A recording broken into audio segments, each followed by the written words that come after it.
being here. Rabbi Fischer of Young Israel of Orange County. If you're catching us on Zoom, please consider subscribing to our channel and certainly give us a like if you like. A quick reminder where we leave off. We're learning about the aftermath of Avshalom having killed Amnon.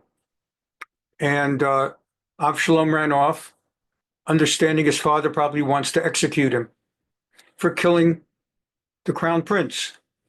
Amnon was next in line to be king. Avshalom fled to Geshur. Geshur's the country east of the Jordan River, east of the Galilee.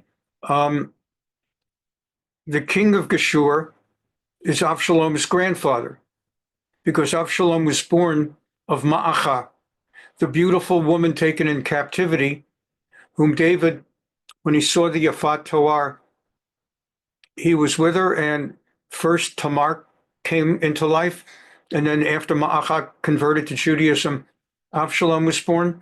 So Avshalom is Jewish, born to a Jewish mother. Father is King David, and grandfather on the mother's side, his maternal grandfather, is the king of Geshur. And knowing that David wants to have him executed for having just killed Amnon, Avshalom flees to Geshur. And we learned about that. And we left off last class with a parable. Yoav, David's chief of staff, he saw David's in a psychological tumult, doesn't know what to do.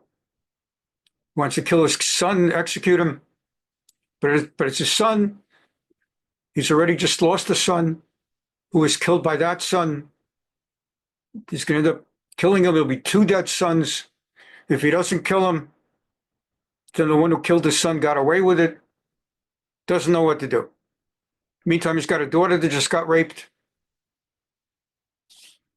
You remember back, the prophet Nathan had told him that in the aftermath of the Bathsheba incident, and in this case, primarily because he sent Uriah to his death, the way he did it, even though maybe Uriah deserved to be executed as a rebel, Morid b'Malchut, but it should have been frontally, should have been straightforward, not in a circuitous way where he gets sent to the front lines of the battle. And the prophet Nathan had conveyed the words of God that there will be blood spilled in David's house. There will be bloodshed in David's house. And we see it unfolding, the prophecy coming true.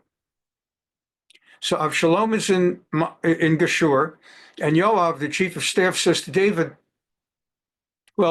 determines that David's not effective right now, and we need an effective leader. And he comes up with the strategy of finding a lady in Tekoa, a city famous for its olive oil, which the rabbis tell us, and artificial intelligence of Google confirms, olive oil is good for the brain and helps reduce the chances of Alzheimer's, or slows down its development, or absolutely reduces the chance altogether, and it sharpens the brain. And that's what the rabbis tell us from 1,000, 2,000 years ago. And we looked it up together in class, and sure enough, that's what the websites tell us. The science confirms it. So Yoav went to Tekoa, a city rich in olive oil, to find a really, really smart, brainy woman to whom he could feed a storyline, a parable. Whether he literally told her to say these things or prepared her to convey the basic parable that and coached her how to answer. But her basic parable was that falsely saying, "Oh, king, I have two sons, and they got into a fight in an open field. One killed the other. And so one son is dead. Now people want to kill the remaining son for having killed. Under the law of Goel Hadam, the pursuer of the blood, we talked about that in much greater detail.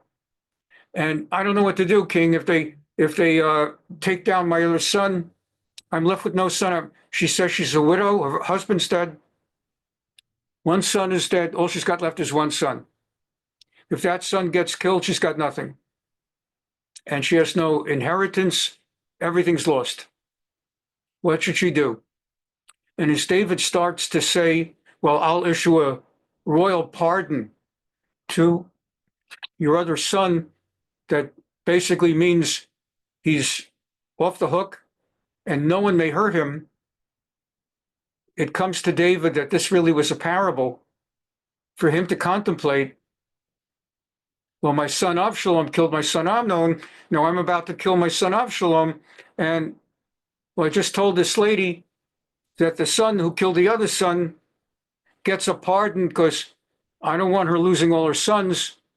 And instead of David just drawing a little bit of a differentiation by saying, even if I kill Avshalom, I still have other sons left, he sort of cuts straight to the chase and says, all right, I'm not going to kill my Avshalom.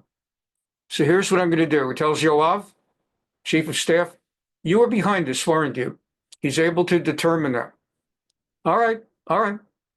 Go to Geshur and bring back Avshalom under royal protection, assuring him that by royal decree, I'm not pardoning him. I'll never pardon him for what he did. But under royal decree, nobody can touch him, and he is not liable to death. We even talked in class about the difference between a pardon in America, in the United States, in our times, difference between a pardon and a commutation. A president can either say, I grant a pardon, which means it never happened. It's off the records. No one ever can use that against you. You do not have to put it on resumes. You don't have to report that you've ever been arrested. It never happened. That's a pardon. Commutation, you did it. You were found guilty. You were sentenced to 20 years in prison. You've served 7, and I'm commuting the sentence. You only have to serve those 7. The rest of your sentence, you're off the hook. So here David is offering a commutation of sorts. You're still liable. I'll never forgive you, much less pardon you. But I'm going to put out the word, no punishment. That's it. Your punishment effectively was the exile of a period of time when you were in Geshur, 2 years or whatever. And, or maybe it was 3 years. And when you do come back, you are, by royal fiat, limited to house arrest. You have to stay in the palace. And don't show your face. It's a big palace, and I don't want to see you.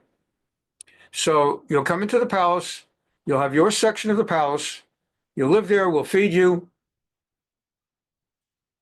But I don't want to see you. You're sort of in internal exile. And that's where we left off. Yoav goes to fetch him, bring him back. We go from there. As always, thanks for being here, and let's learn Torah together. Vayomer hamelech al Yoav, hinena asati et davar hazeh. The king says, all right, Yoav, I did what you schemed to convince me to do. V'lech hashev et anar, so go and bring back the young man. A Na'ar is a young man, normally at least a teenager, but it could be a 30-year-old, a young man. Bring back Avshalom, Absalom. Va'ipol Yoav el panav artza. And in biblical times, and when you dealt with a king, you prostrated on the ground. You would go on the ground and you would that's the way it was done. You bowed down, not on the knees. Jews don't bow on the knees. The story of Mordechai and Haman and so much more. But it says he falls on his face. Obviously, he didn't just fall, but he bowed down, namely sort of prostrated, and he bowed, Varech el HaMelech, he blessed the king. Thank you, king. Thank you for having the wisdom to let this go. Vayomer Yoav, Hayom yada avdecha ki matzati chen beinecha Adoni HaMelech. And we talked at the end of the last class, this is how people speak to a king. And it's not only the biblical kings, but even in modern eras, particularly when you're dealing with a king who has the power of life and death. I remember there was like an HBO series on John Adams, about an 8-part miniseries. It was really great way back when. And part of it included exploring the role of Thomas Jefferson as the American ambassador to England, or France, actually. And anyway, it shows in the course of that how people were meeting with, somehow they had to eventually have meetings with King George III. And you would see how people bow down to the king in order to say hello. They come in with news or whatever. Step one is to bow down. And on the way out, you bow down. And then you walk backwards with your face towards the king. You don't turn your back to the last steps. It's like a whole thing. So that's what Yoav is doing. And you talk to the king in a way that you refer to yourself always as his servant and he as your Lord. You are his Eved. He is your Adon. So we call God Adon. I'm allowed to say the word in teaching Torah. Otherwise, I would say Hashem, but that wouldn't convey it if I said it that way. We say of God, Adonai. Like when you say bracha, Baruch Hashem, Baruch Ata Ado. So my Lord, it's one of the words we use for God. Eloheinu, our God. Melech HaOlam, the King of the universe. God is God, Lord, and King. Well, it's God. But here he's referring to him, I'm your Eved, I'm your servant, your humble servant. Today, your humble servant knows that I have found in your eyes, Beinecha, Adoni HaMelech, that I found grace in the eyes of my Lord the King. And that's how we refer to God, by the way, right again, in a bracha. Baruch Hashem Elokeinu melech haolam, Adoni HaMelech, Asher asah HaMelech et davar avdecha. Okay. Vayakam Yoav vayelech Geshura. Yoav gets up and he goes to Geshur. This is a Hebrew grammar thing. When you refer to a location, to that place, you could either say El, you could say Vayelech El Geshur, or you could say Vayelech Geshura, Yerushalma, El Yerushalayim, Yerushalma, Chevrona, El Chevron.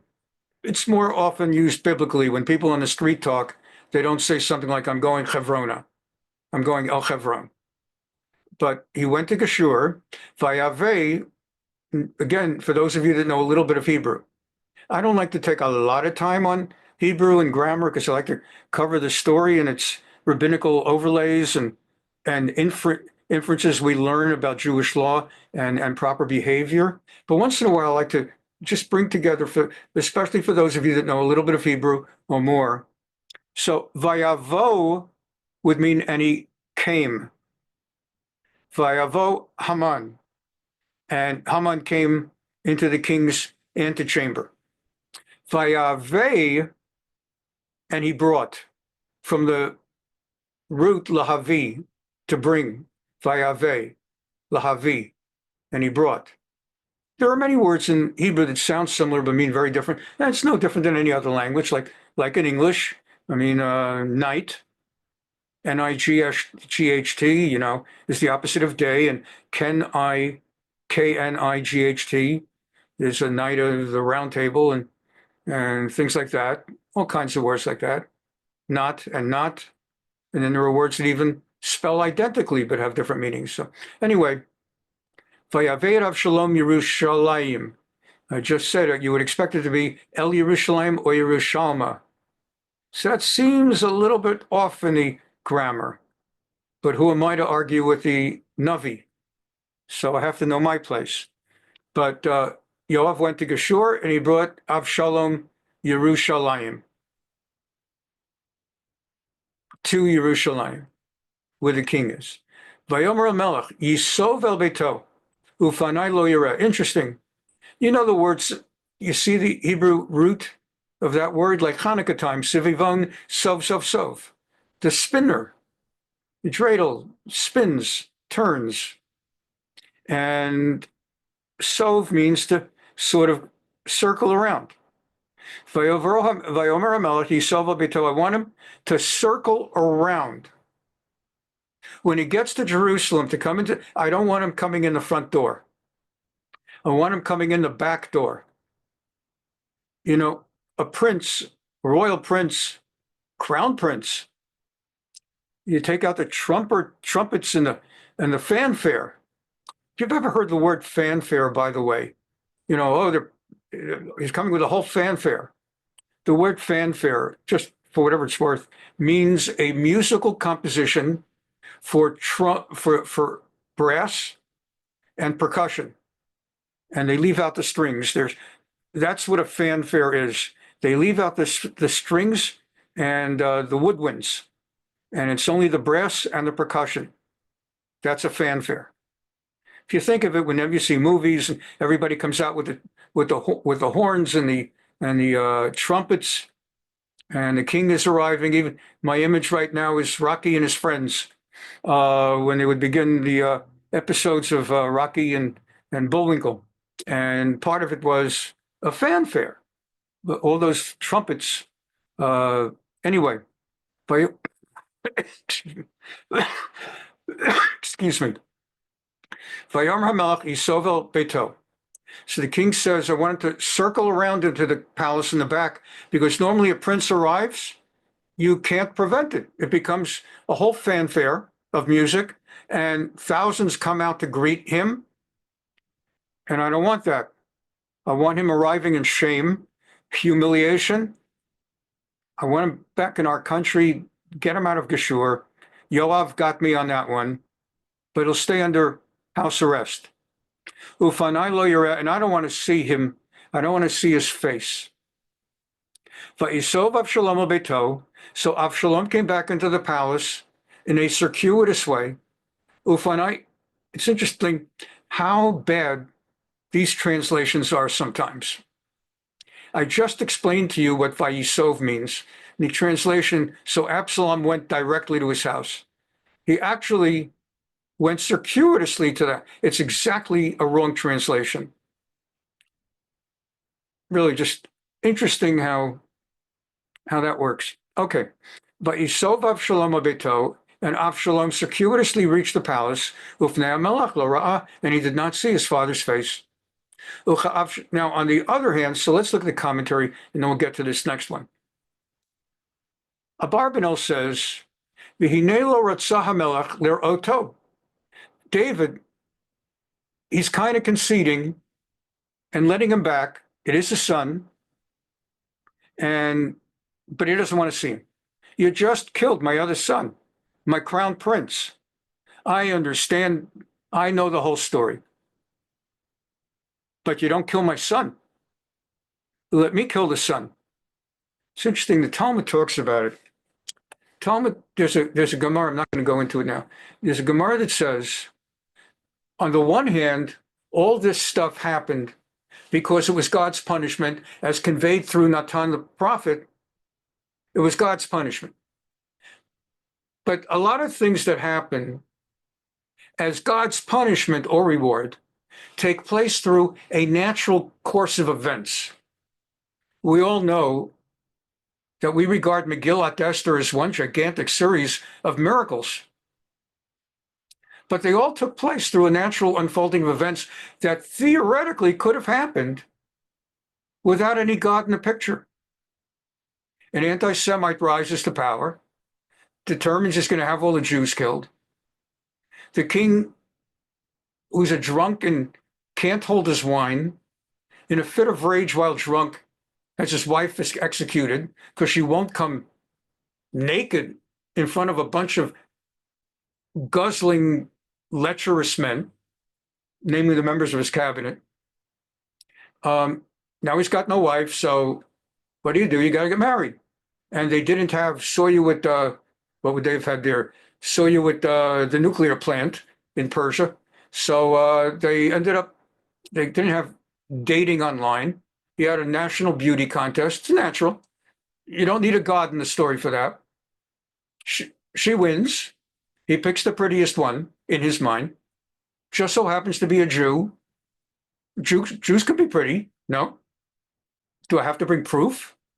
Bess Meyerson, all right, the demanding proof. Bess Meyerson won Miss America, first Jewish Miss America. Made her very famous. 1950s, Bess Meyerson. So a Jewish woman won Miss Persia, married her, didn't know she's Jewish. She didn't tell him because Her uncle said, don't tell him. Makes sense. They're all anti-Semitic there.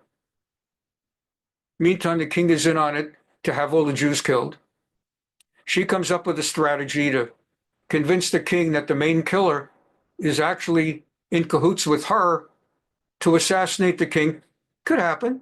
Could happen. That's part of the premise of Hamlet, the story of Hamlet, where Hamlet's mother gets in cahoots with Hamlet's uncle to kill Hamlet's father, so that the uncle becomes the new king and the mother becomes the queen. In that story could happen.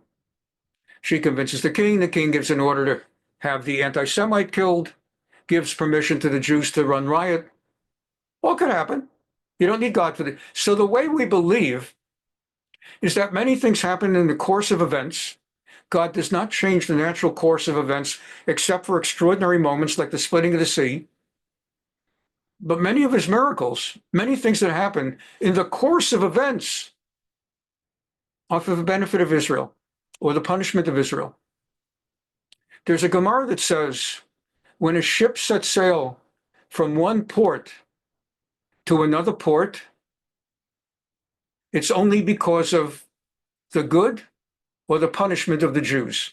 When a non-Jewish ship, merchant ship, goes to another port to deliver wheat, whiskey, whether it sinks, whether it doesn't sink, whether the commerce succeeds and they make money, and there's not a Jew in the picture, Gemara says it's all for the benefit or the punishment of the Jews. It will play out that way. Everything. And therefore, the election of Trump and the election of Biden and the election of Trump and the election of Obama and the election of this Bush and that Bush and the election of Reagan and Nixon, and there is a certain hashkafa for those of us who think that way and believe that way, that on some level everything that happens is because of God's greater plan for Klal Yisrael. This is something God has in mind, that Harry Truman, a wholesaler and merchant in like dry goods, went into business with some guy named Eddie Jacobson in Middle America. Do you know how many non-Jews go into business with Jews around the world? And it doesn't matter. They could be in business with a Jews in business with.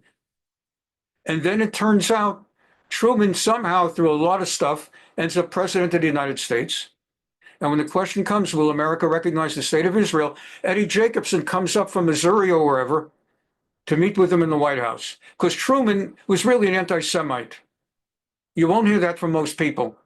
It's Jews like to convince non-Jews that there's a natural affinity between Israel and America. So we like to tell everybody all the presidents really were pro-Israel. They weren't. And Truman was an anti-Semite. But he did what was good for America. And Eddie Jacobson was a friend. So he wasn't like a Hitler anti-Semite. He didn't like Jews. But a lot of people don't like Jews, but they like an individual Jew here or there, because they've had a good experience with that Jew, that Jew. They have a Jewish doctor. They don't like Jews. They'll get a Jewish doctor. They'll get a Jewish lawyer. They'll have a neighbor who helps them, watches the house when they're gone. They don't like a Jew there and there, but they don't like the Jews. Anyway, by God's grace, Eddie Jacobson went to Washington because Truman refused to meet with the new Prime Minister of Israel, Ben-Gurion. Why? He didn't want to meet him. He didn't want to meet him. And Jacobson convinced him to meet not Ben-Gurion, but Chaim Weizmann, first president of Israel. And then when Weizmann came, he had a good meeting with Truman, et cetera, et cetera. Everything that happens. So we're back in what we're learning now in Navi. What happens so often is things seem to unfold in a natural course of events, but they're part of God's greater plan. And so in the natural course of events, the crown prince decides to rape his half-sister, or technically half-sister, technically non-sister, but halachically non-sister, but civilly half-sister. He rapes her. She goes absurd. Her most direct brother avenges her by killing. Now this is all possible It's all natural.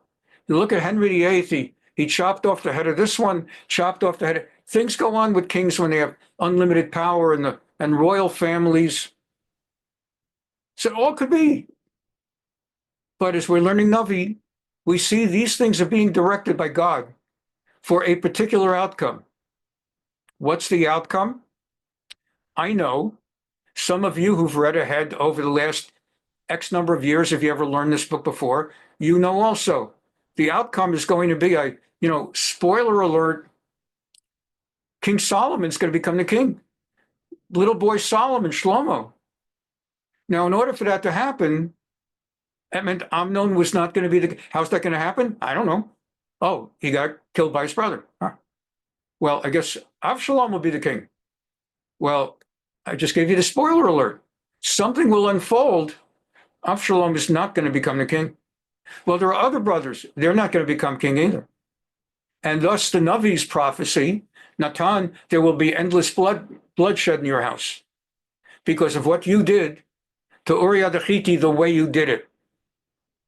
So we're seeing prophecy unfold now. And the next step in that prophecy is Avshalom comes and is not allowed in the front door. The Gemara says that the natural course of events unfolded. Obviously, the Gemara begins with the premise this was God's direction, God's will. But he did it through the unfolding of natural events, part of which was, the Gemara says, that David he was too easy with his kids. It's Gemara. And rabbis teach this to their students. Don't be too easy with your children. Now, they're not talking about when your children are 30. But when your children are kinderlich, when they're growing up, don't be mean to them. But don't be Dr. Spock to them. Don't play the role of everything is okay. Don't worry about it. It's okay. You insulted your grandmother. Don't do it next time, but you don't have to apologize.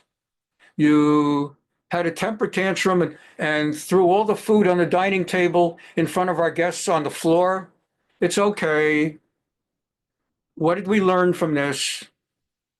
We learned that we can be better. An important learning opportunity. We can be better. Say it with Ima, with Abba. I can be a better boy next time. That's good. No, you don't have to apologize and put on a show, a temper tantrum in the supermarket. We're better than that, right? Why did you do that? Well, I want that. Okay, I'll buy that this time. But next time, you have to say, so this kind of modern kind of parenting, the Gemara says you can't be like that. You have to establish standards and values and discipline. The Gemara does not go into detail, but in America, a certain concept arose, and I won't go into any more than this. I've already addressed it here, but this idea that David was too easy with his kids. He saw things going on, and he never properly instructed his kids. His attitude was, he's got 8 wives, he's got 8 mothers running around, each one's got her kid to watch, and that's not my job. I'm running the kingdom. I have wars to oversee. I have judgments to hand down. That's not my job. And the Gemara teaches it is your job to be a parent. And in this context, they bring how when he heard that Amnon had raped Tamar, he did not say a word to Amnon, and he did not go to comfort Tamar.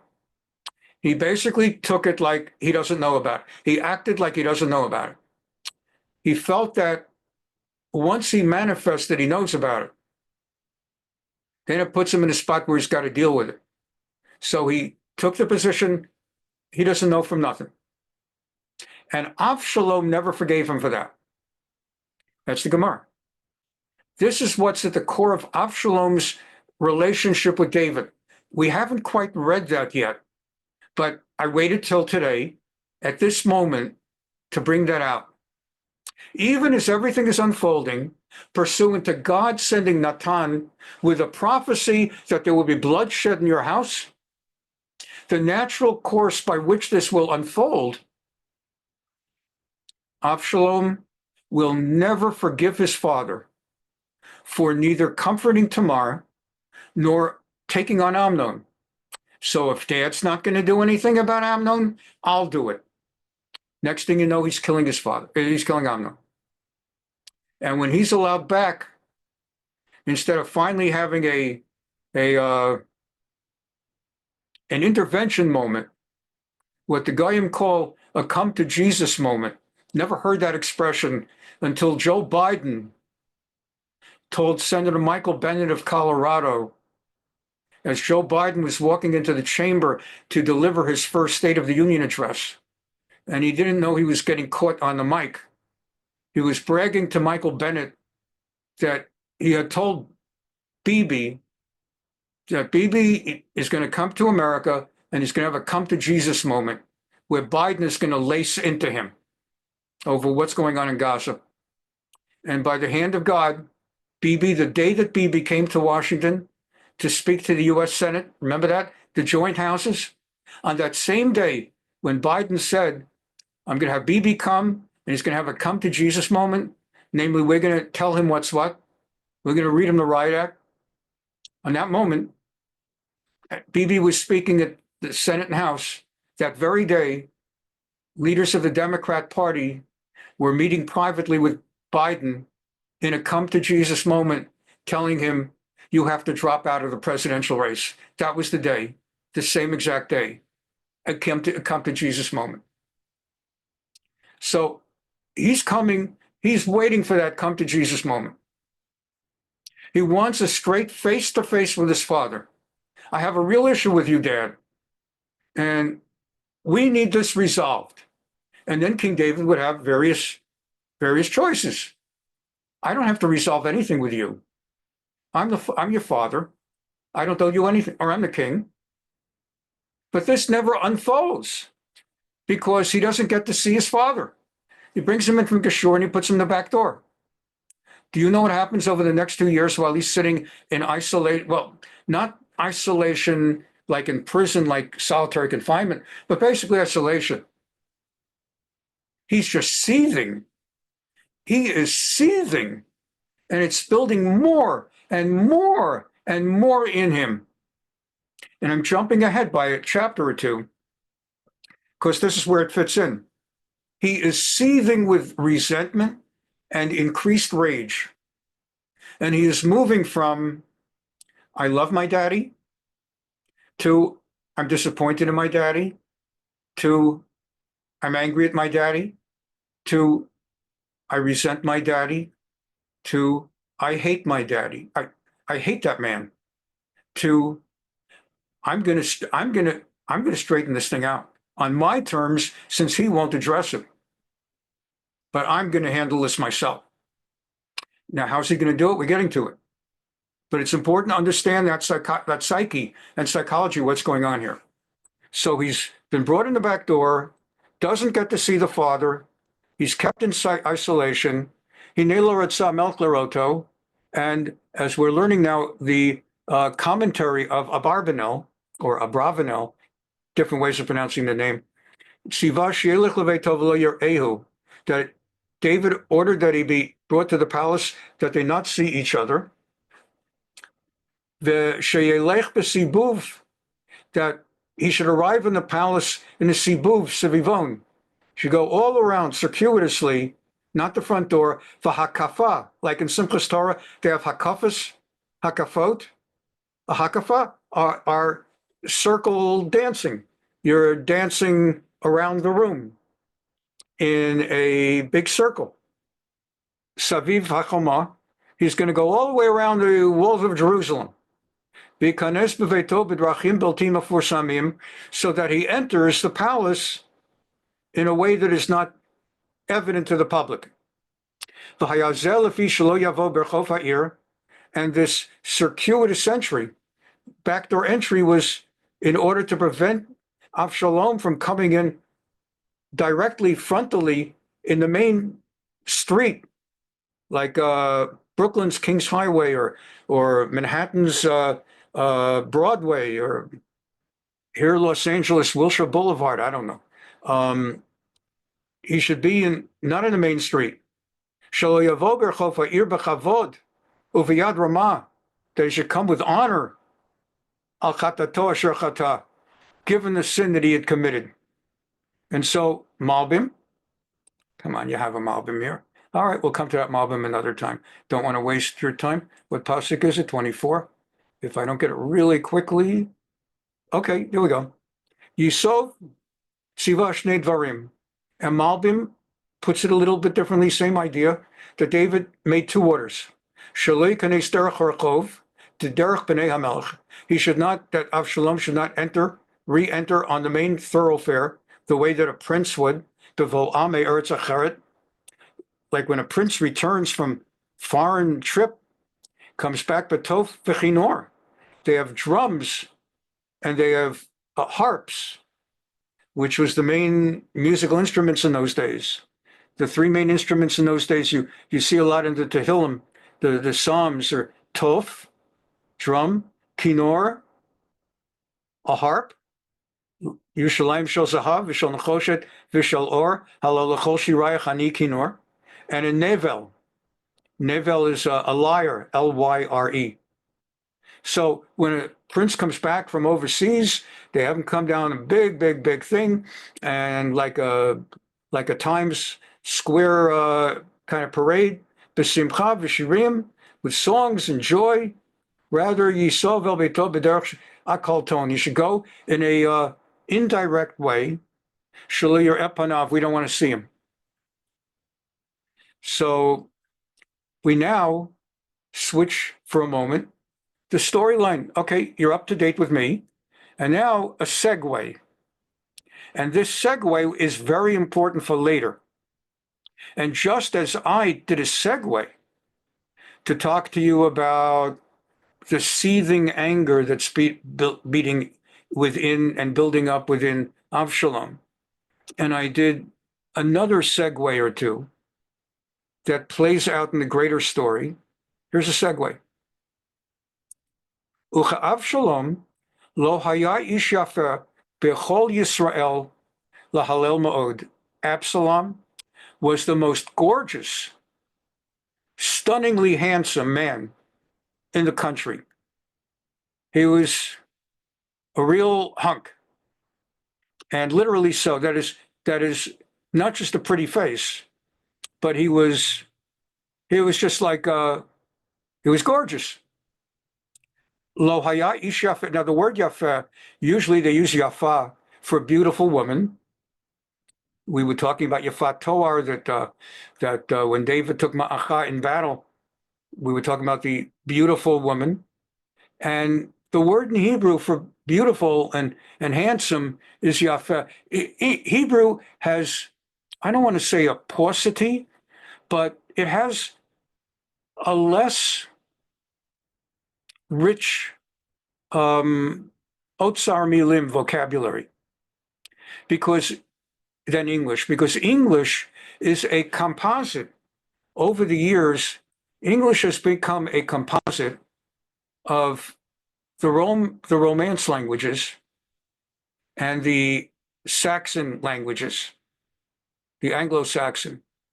So there's the harsh kind of languages out of Germany and England, the Anglo-Saxon, and then there's the Romance languages from Europe, Italy, Spain. You know how Italian, Spanish, French, they're very similar because they all derive from the same mother language, Rome, the Romance languages. That's why they're known that way. And that's why if you know one of them, with a little bit of effort, you could know all three, like Italian and Spanish and French. English has the benefit of being both. So there's almost always a word and a synonym. In Hebrew, there is a paucity of synonyms. And so the word yafa, which just strikes the reader's mind as a beautiful woman, is the way to say handsome. He's a beautiful man. So anyways, he's Yafeh. He's the most beautiful of men. But again, as I say, think more in terms of a hunk of a guy rather than thinking in terms of a pretty boy. So Avshalom was known as handsome, gorgeous. Lahalel ma'od. He was someone people praised. Hallel. Hallel is a prayer that we praise God. People praised his beauty, his gorgeous good looks. Mikaf raglo, from the heel of his foot, va'ad kad kado, to the scalp of his head. Lo hayabo mum, there was no imperfection. He was gorgeous. Now, this is a segue, and it's something to file in the back of your minds. He also had hair, a lot of hair. He grew his hair, uvagal. He grew his hair, and he cut his hair once a year. Some of the rabbi commentaries tell us that he was a Nazir. There's a kind of person in the Torah. Torah has the law of Nazir. A Nazir, Nazir in English, is someone who undertakes for religious reasons not to drink wine or to have anything grape, not even the husks of a grape, not even the skin of a grape, primarily because of the wine, but so that wine should be so much out of his mind, even grape seeds and the husk and the skin. And there are other restrictions on a Nazir, including that he may not shave.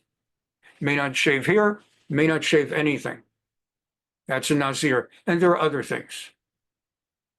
The most famous biblical Nazir was Samson, Shimshon HaGibor, who became famous for his long, long, long hair. There is a rabbinic opinion, more than one rabbinic. It seems the rabbis and some in the Talmud are quite convinced that the backstory on Avshalom is that he was a Nazir. And the other is that he grew his hair out of vanity because he was so gorgeous. And it was all part of the look that he just, where everybody, the way men more frequently do, cut their hair, he just had hair upon hair. And again, if this is in the Bible, there must be a reason. And if it's here, Here, there must be a reason that they're putting it in here. Uvagalachto at Rosho, when he would shave his head once a year, v'haya miketz yamim layamim, and it would be like once a year. Asher yagalech, when he would cut his hair, he would do so only because it was so thick and had grown so long that it weighed him down. Couldn't stand with perfect posture. His head was so heavy with hair, it actually pulled him over a little. Ki chaved alav, it would be that kaved, that heavy. V'gilcho, so he would have to cut it. V'shakalat sa'aro shoma time shkalim be'evan hamelach. We don't really quite know what this value means, but you know how some women will sell their long hair to a wig store that charges more for wigs made from human hair than wigs made from artificial hair. I remember that scene in Les Miserables, the musical, I'm sure also in the book, but Les Miserables, where she is desperate and sells her hair. So they would weigh hair, and they would pay by the weight. So that Navi is telling us he had a lot of hair. And again, I don't know how much 200 shekels is, but the idea is that's a lot. And so he had a lot of hair. And I just got curious. I thought I would just give you the sense of guys with long hair. And I don't know these people, but maybe some of the women in our group will be able to determine whether it's a good look. So here are men with long hair. And it seems the most of them are stylish face shots. It's not, they don't look like homeless people. So maybe we'll have more women coming to class in future weeks, though we have a wonderful weekly turnout. But here you go, guys with long hair. That's the look. That's the Avshalom look. I don't know that they've come up with that name. Here you go, open 7 buttons on your shirt. What's the point? They won't look at your hair. All right. Here we go, guys with hair. Okay, enough of one show. So that's what that's about. That he had a lot of hair, and he was either doing so out of Nazirut, because he was very holy, or out of vanity, or maybe both. Furthermore, Vayivaldu li Avshalom shlosha banim uvat achat. Over the course of time, he had children, Absalom, 3 sons and 1 daughter. Ushma Tamar, and look, he named his daughter after his sister, Tamar. Tamar, who had been raped, born of the same mother, Ma'acha. He named his daughter for his sister. Okay, Ashkenazim nowadays, we do not name children for someone alive. We name for relatives who have passed away to honor their memories and give their memories netzach, that their memories should live on forever. Sephardim, though, do name children sometimes for living relatives. Okay. So we had 3 sons, 1 daughter. He hoyata isha yafat mareh. And she also was gorgeous. This is a good-looking family. Look, David was attracted to the mother Ma'acha in battle. This was the Yafat Toar. So the mom was gorgeous, and her son Avshalom was gorgeous, and presumably her daughter Tamar was gorgeous, and all of his were gorgeous. So they had that gorgeous gene. And the rabbis talk about his family while we're here a little bit. So first of all, we have here the Malbim. Lama hafsika sipur, b'sipur yofi Avshalom be'emtza. Why does the Navi suddenly interrupt the story of Avshalom now coming through the back door into the palace to start describing how handsome he is? So what's that all about? Hayalo lomar techila kol sipur ad vayishak melchi Avshalom via achareza. That's an abbreviation of achareza. Kodem sipur marriage superior yafya. So he feels that this is out of order, and he talks about it. Shalom apsukim abiyim in kedmut akdama lahodia hasiba. And the Malbim says what's really going on here is that the text is sort of preparing you to understand what is going to prompt Avshalom to engage in a life or death, bloody rebellion to take down his father. Because that's what's coming. There's going to be a full-fledged civil war, not just in the palace, not just like the Associated Press and Reuters sending us the latest news out of the British royalty, who doesn't like whom, which one wants to meet with the other, which one won't meet, and who was with Jeffrey Epstein, and who's going to be talking to Oprah. This was serious stuff, where Avshalom reached a seething point 2 years down the pike of being in the house under house arrest, where he basically decided, I'm taking down David. I'm not just deposing him, I'm going to kill him. I'm going to destroy his entire entourage. I will become king. I will take control of this palace. People are going to die. So where does this all come from? Malbim says, the Navi did not want you to find yourself wondering, where did this all come from? So it's laying the foundation. He's angry.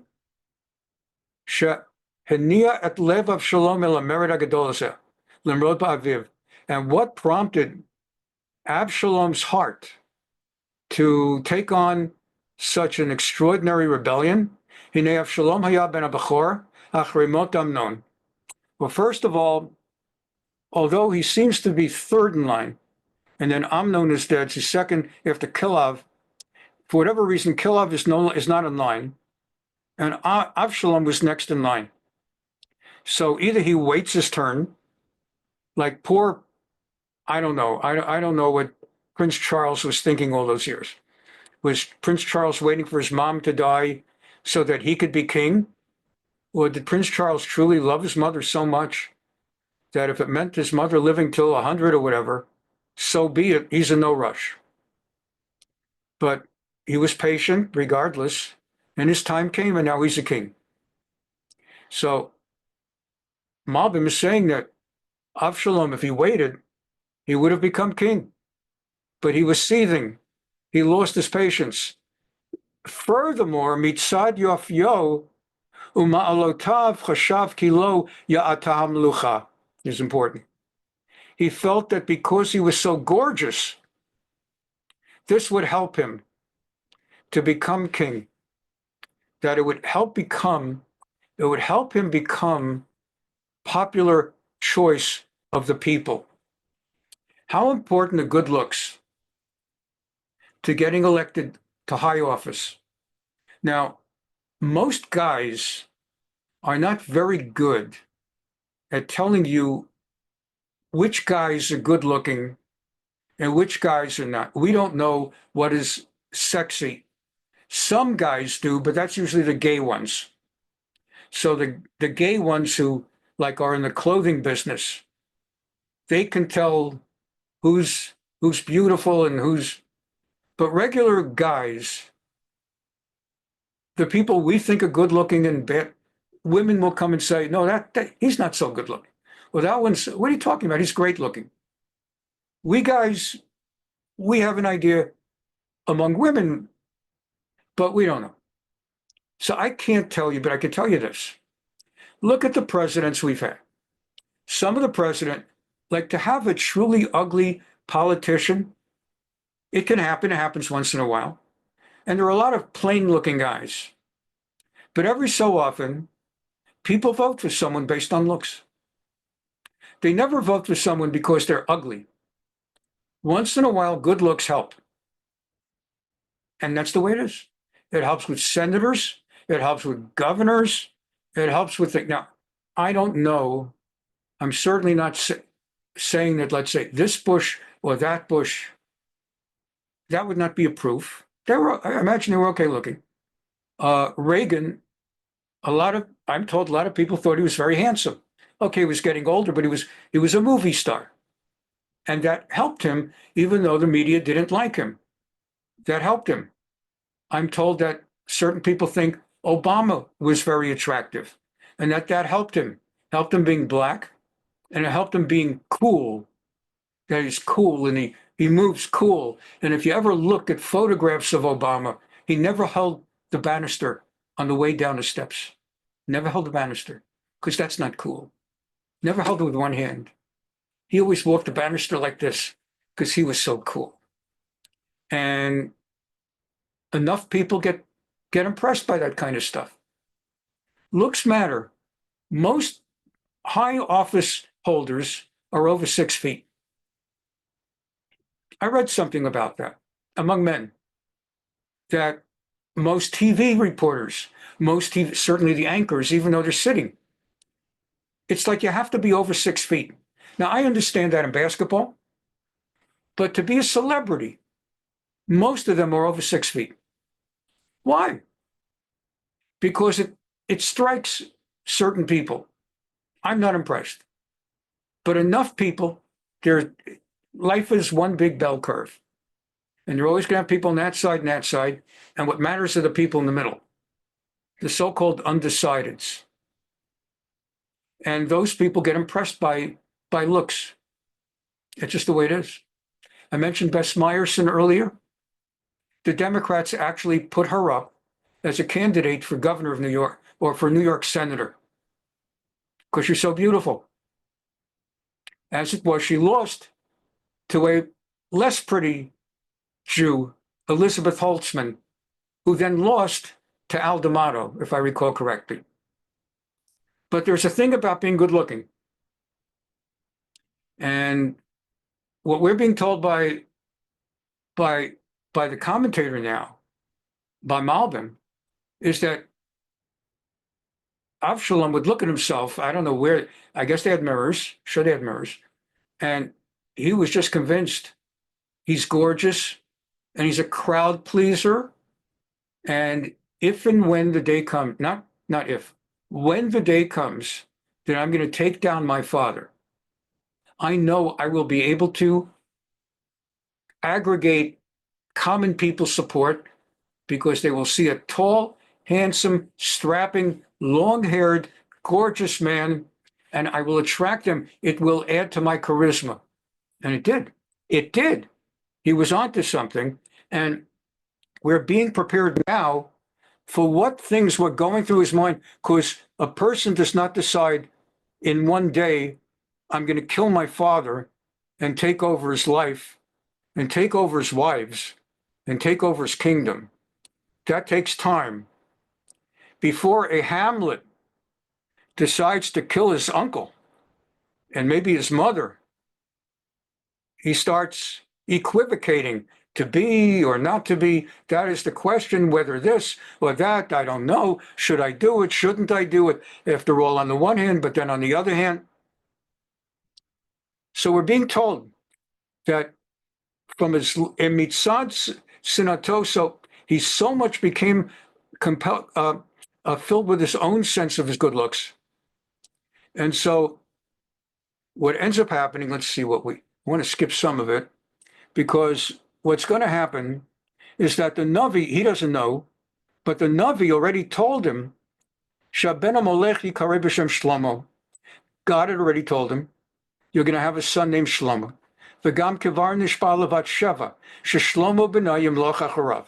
David already made a promise to Bathsheba that her son Solomon will be my next king. And this appears in chapter of Malachim Aleph, 1 Kings, first chapter. V'chasher hirgish Avshalom zot, al yedei shira'ah sinat aviv alav. And now, as gorgeous, charismatic, long-haired Avshalom sitting there in isolation, contemplating that I have nothing to lose because my father hates me. He's not going to let me be king. I'm the crown prince now that Amnon is gone and Kilov is out of the picture.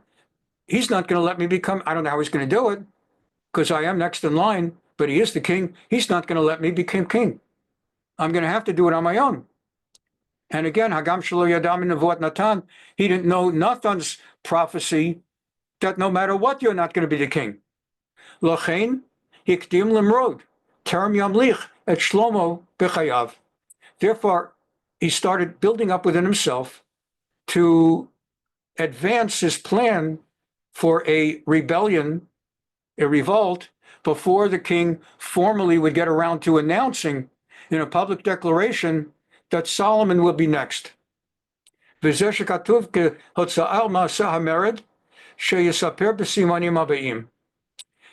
all here now is to start giving us, planting the seeds, because this is when the seeds were being planted in him.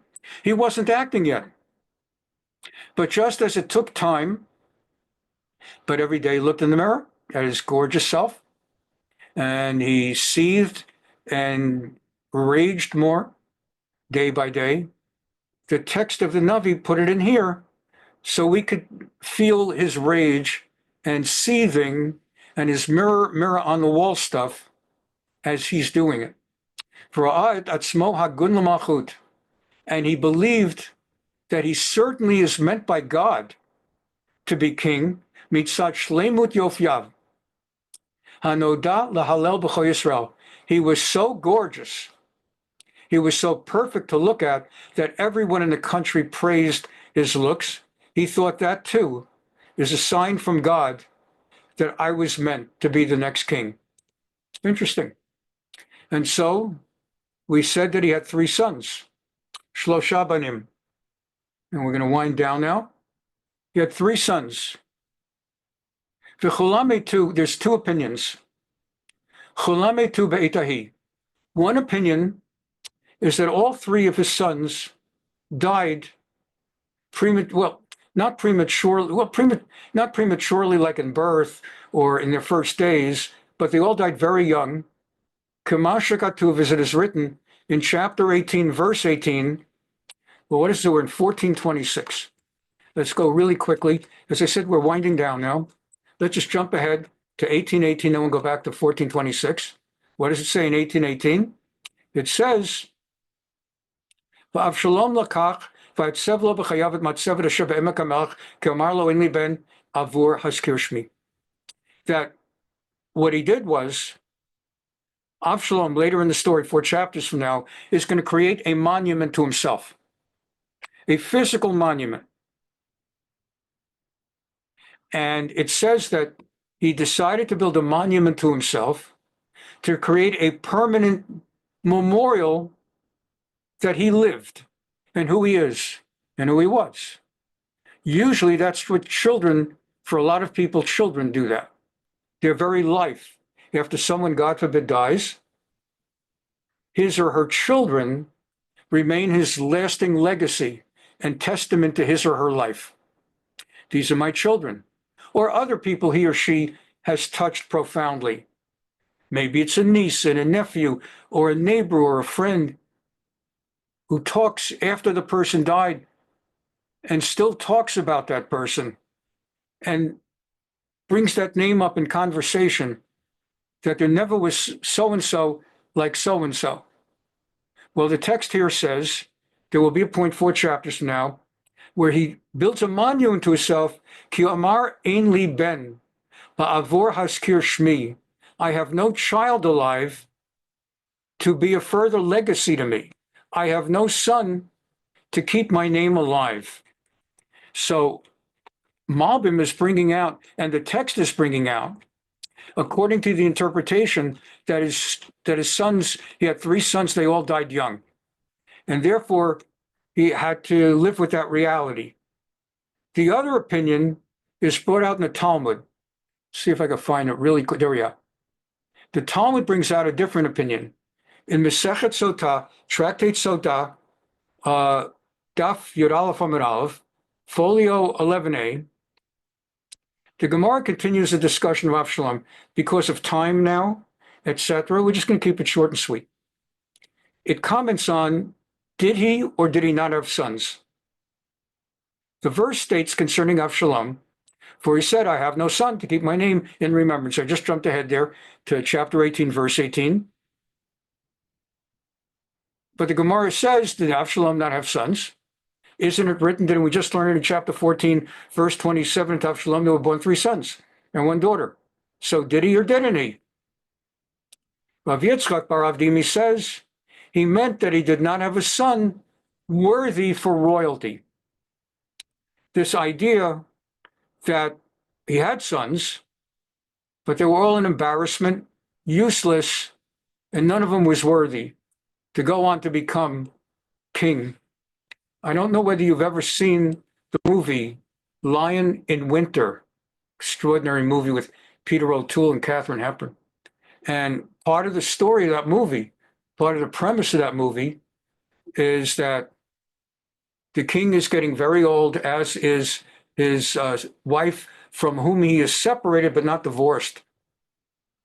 And once a year, every year at Christmas, he has her brought from another island where he's got her imprisoned and isolated, basically. She's living isolated with some servants, Catherine or something, and he brings her back once a year, Christmas week, for royal festivities, and then he sends her off away for another year. And Lion in Winter is a movie that focuses on that Henry, maybe the third, I don't know in it. And it's the most wonderful movie. And part of what goes on is they hate each other. It's the ultimate love-hate relationship. Each one gladly would kill the other one, and yet they went through so much together when married and raised terrible kids that they have a love.